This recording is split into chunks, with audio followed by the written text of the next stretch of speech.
is very much signed and sealed for Verstappen as he comes across the line then to win the race and win the World Championship. For us, yeah, we needed a miracle and we didn't get one. Leclerc kept us honest throughout this race and we come across a line for P5.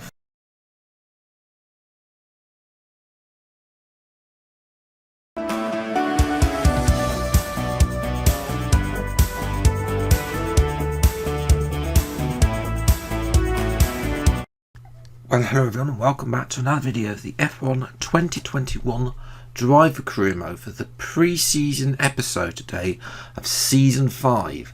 Now, if you saw the end of the previous episode, you'd have seen this email on screen about an opportunity from an interested party, an engine supplier who's coming to the sport that isn't in Formula 1 currently, and is going to supply a team on the grid with engines.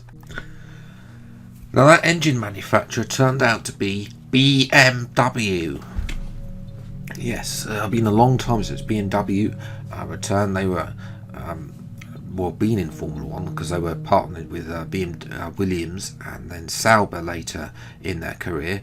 It's Williams that they've decided to join partners with. So we're going back to the team that we started our career mode with all those months ago for Season 1. So Season 5, hopefully just need to sign the final few bits of paperwork and there we go. We have joined BMW Williams for Season 5. The perk fund we've got a little bit, but we're just going to put that onto the power map and we haven't got anything more that we can put on R&D points as well. So as the screen fades to black and we get ready then for there is the previous Williams car. We're going to end Season 4 off there with Max Verstappen winning the championship. Big hole of acclaim as well, so we label still on 18th, but second place unfortunate for us. Hopefully, well, we'll have to see how this car. Now the calendar, I know I'm going to keep you waiting to see all the cars. The calendar's coming up first. There's going to be some changes. Spain was painful, so Hungary, I've stuck with Hungary far longer than most creators have. It's not a great track on this year's game, so it needs to go. So yes, we're also getting rid of Saudi Arabia and Abu Dhabi because they keep bombing Yemen, so they can go. Instead, in comes, so we've got 4 tracks to add. Now obviously there are a few obvious choices, Canada being one. Canada wasn't on this calendar for Season 4, so that's going to be one of the 4 returning to the grid for Season 4. Now the other 3 that are going to return, not too sure how we're going to get on at these one, but you know, nice to see a change. Australia is going to be one of these. So the finale will be at Albert Park for this season. That's going to be interesting because the only race I have done in career mode, well, we won there. So hopefully we can, well, you know, have a miracle for Williams or something. France. Not raced there in a while. It always seems to be in the early seasons of my career modes and never in the later ones. That's going to be coming back to the grid as well, so that's going to be interesting because I've never driven that track this late in the career mode. And the final one is going to be the United States Circuit Americas as well. Japan is definitely not coming back after the miserable episode we had there. Season 2, I think it was. Of career mode all those times ago in that wet, so yes, still got the PTSD from that race. So yes, here we are then, Season 5. You can see we have 33,000 resource points. Yeah, I think you can guess what's happened here. One of the HQs, the Sashi, is still on level 2. So we need the BMW money to upgrade that facility as soon as possible. We've only got 4 upgrades left though, so it could be worse. We've pretty much done everything else. So as soon as they upgrade to spec HQ level 3, then we will be good. But anyway, it's enough about that. It's time to have a look at all of the car reveals for Season 5, and I'll go through all the team changes and driver lineups as well.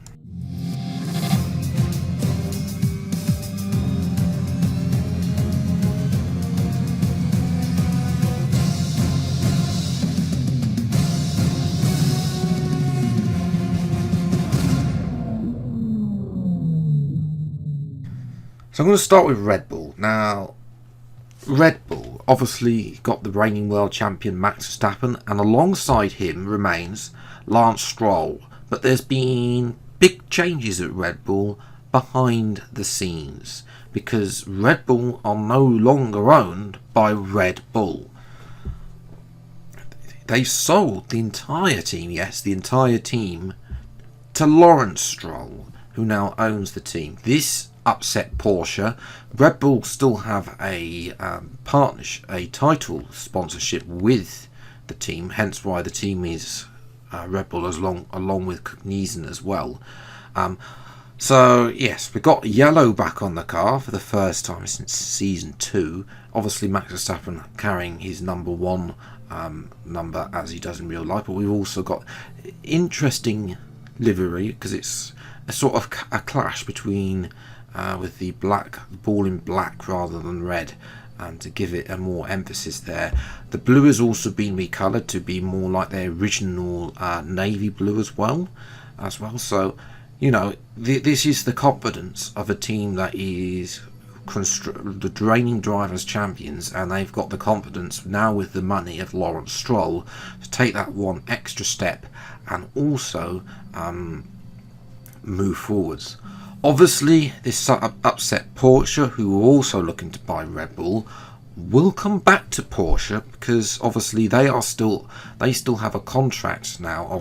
Or Red Bull are no longer the factory team for Porsche; they are a customer in that respect. McLaren have a new engine supplier in the form of Audi, and Audi have not just an engine supplier to McLaren; they're also part owner, having bought a 30% of the team as well. There was a little bit of outrage amongst the fans that they might be losing the Papia colour, but in the end McLaren have stuck with pretty much the same livery they've had for the past 3 seasons, albeit with a slight nod now on the side with that fade from silver to red on the side there. Obviously Audi of course don't really bring much sponsors. A lot of the sponsors on the team with the team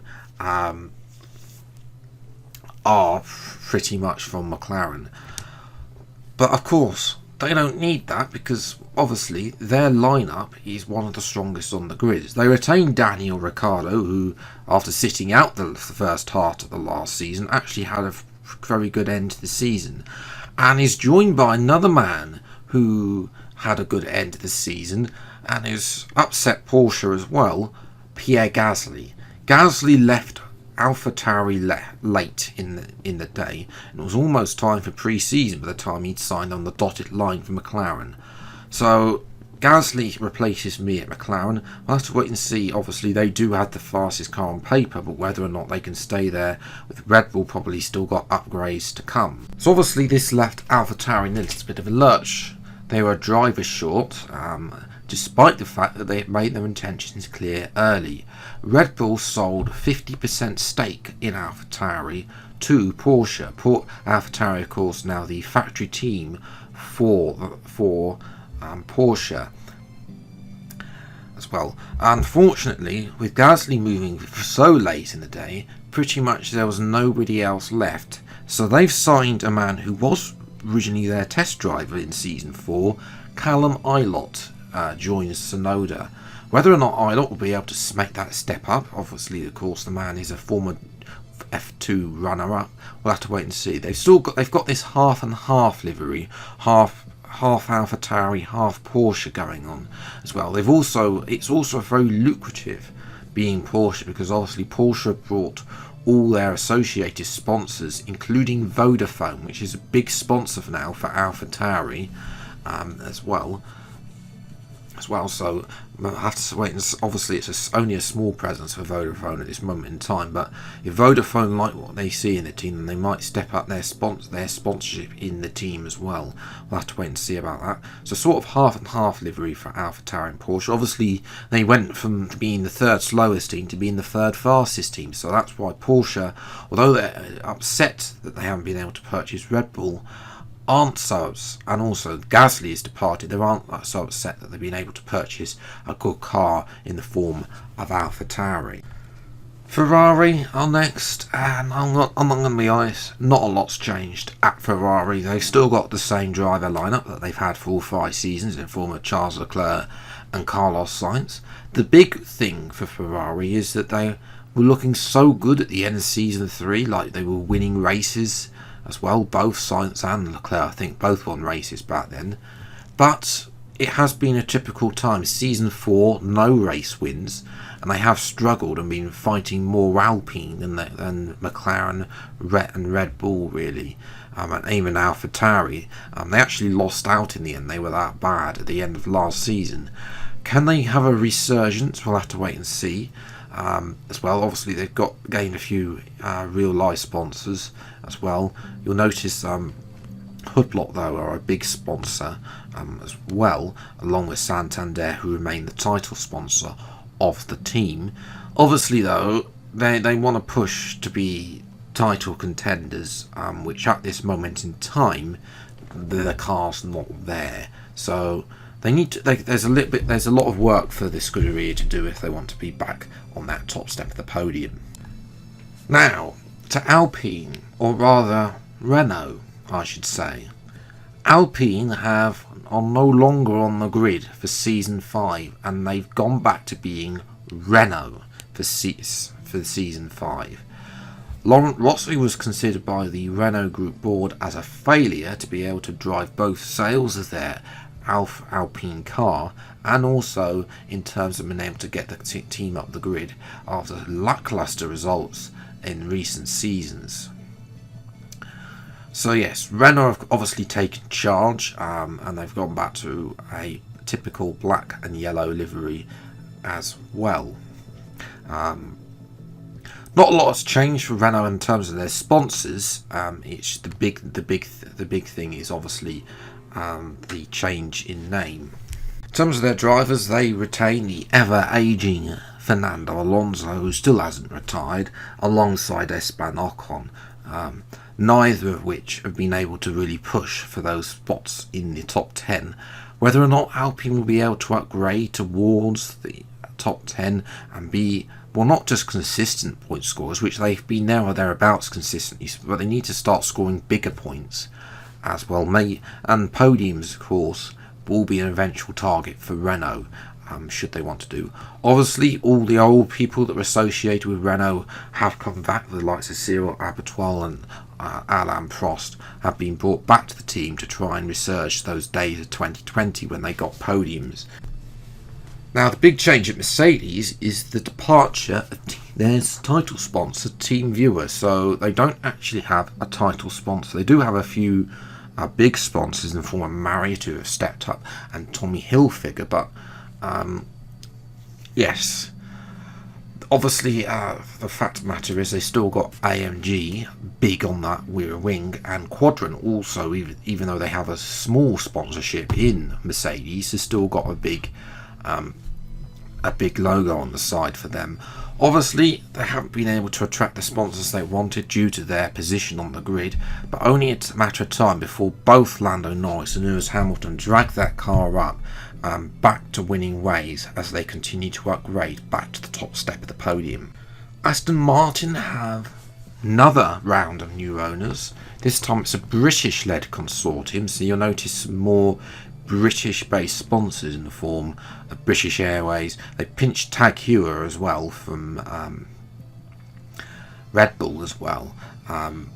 Obviously, they are the second slowest team on the grid and have a driver lineup with a combined age of 93 in the form of Sebastian Vettel and Sergio Perez, and neither of which have retired.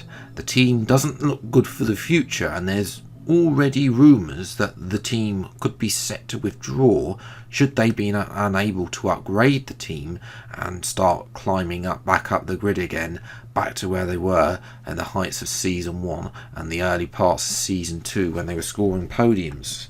It has been a long slippery road in decline for the British outfit. That leads me on to the 3 final teams. First in the form of what used to be Alfa Romeo but is now DS Racing. This is not because of what happened in Formula 1, because it happened in Formula E. DS were looking to escape from their partnership with Techeetah, and subsequently their answer was given by parent company Stellantis. Stellantis, of course, is the company that owns DS, Citroën, Ferrari, Alfa Romeo, etc., all of those associated brands, and they decided a swap between the two outfits. So Alfa Romeo enter Formula E, with DS turning to Formula 1. Now, obviously, this upset Techeetah, and the deal was made that Zhou Guanyu, who is a driver for DS, would do an outing for the team, which he's done that in as part of his pre-season build-up, because of course Formula E calendar starts in January, so plenty of time to get that and their preparation for the upcoming season. So yes, of course they've retained Latifi alongside. I mean, they still need that money to be able to upgrade, but they are the 3rd slowest team on the grid, and the lineup doesn't really streak confidence. They haven't scored points, very many points. I think the only time they scored points last year was when there was a pile-up as well. So yes, Saudi Arabia, I think, as well. They've both got a double point score there, so they need upgrades on that car fast, should they want to be able to get the best out of Latifi and Zhou and challenge for points further up the grid. And then we go to Haas, who have retained their driver lineup as Schumacher and that twat. We've gone back to a white livery for Haas, as opposed to the red, and with black streaks on it, because of course they've retained pretty much the same sponsors as they had in season 5. Haas are the slowest team on the grid. I'm not joking, they didn't upgrade at all throughout season 5, season 4 I don't think. They were pretty much the slowest team on the grid by a mile. Not even my bad qualifying performances are able to be as bad as what this car is on the grid. It's not a great lookout for the team, and with the same lineup, they're just stuck at the back, occupying 19th and 20th places. And the only time they will ever score points is if there's a pile-up in front. And that brings me on to the team that will be driving for in Season 5, BMW Williams. I've gone for a M Sport style livery with the white, the blue, the red, and the dark blue in the Williams as well. So obviously we need to, as I say, we need to work on that Sashi side as well. Obviously we brought a few sponsors of our own with us as well. Duracell, of course, which is a real life sponsor of Williams now, have been added as well. But there's not a lot of sponsors really on the team. Just in real life, Williams obviously struggling to make an impact, and obviously they want not really. This is not where they want to be. They want to be on the top step of the podium. We do have a good lineup though, because George Russell's alongside. So we'll have to wait and see. Obviously, when we hit teammates in season 1, I pretty much trounced him at every race. So we'll have to wait and see if George has been able to improve on his racing, because obviously we know how good qualifier he is, which he out-qualified most of the races in season 1, if I recall. So whether or not we can, obviously, if he can improve his race pace, then we improve the car, and we can get back up to where we were Williams were a couple of seasons ago. Challenging for good points. So yes, that is where I'm going to leave it for today's pre-season episode. The opening round at Bahrain will be uploaded on Thursday, so if you have enjoyed this video, leave a like, subscribe channel, and you see plenty more F1 2021 Driver Career Mode videos with BMW Williams. But until the next video then, I'll see you next time. Take care, thanks so much for watching, enjoy your day, and goodbye.